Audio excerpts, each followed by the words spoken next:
This is a deadly challenge universally considered absolutely impossible. It is pure madness, free climbing the vertical rock face of Angel Falls. Boasting a height of 979 meters.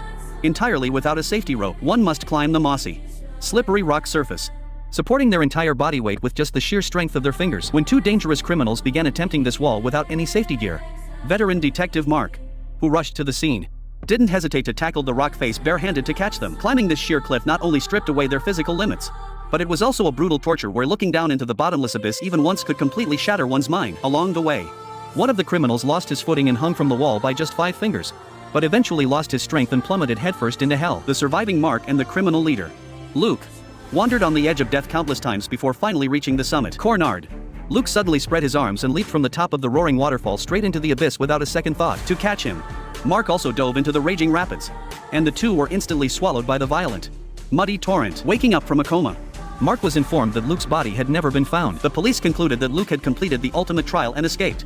But only Mark was absolutely certain he would appear again. That was because during the previous giant wave trial, Luke had willingly passed up a perfect, once-in-a-century wave to save a drowning Mark. Given his fanatical devotion, he was bound to return to the sea to redo that trial. 17 months later, the largest storm in recorded history created a monstrous 50-meter wave. Dropping from a helicopter onto Luke's boat, Mark urged him to quietly put on the handcuffs, calling the ride an act of suicide. However, Luke's eyes were fixed solely on that destructive wall of water. As someone who understood the same world of extremes, Mark ultimately gave up on arresting him and decided to watch Luke face the massive wave alone. The giant 50-meter wave crashed down, and Luke's body was instantly and completely swallowed by tens of thousands of tons of violent seawater. Quietly watching the scene from the helicopter above, Mark realized that this deep, vast ocean was indeed Luke's perfect gravestone. But the story didn't end with Luke's death. In the true final scene of the movie, Mark stood completely alone on the peak of a treacherous snow mountain where it was hard to even breathe. He pulled down his goggles and dove into the near vertical, deadly snowy slope without a single ounce of hesitation. Watching his back as he skied down toward the abyss at breakneck speed,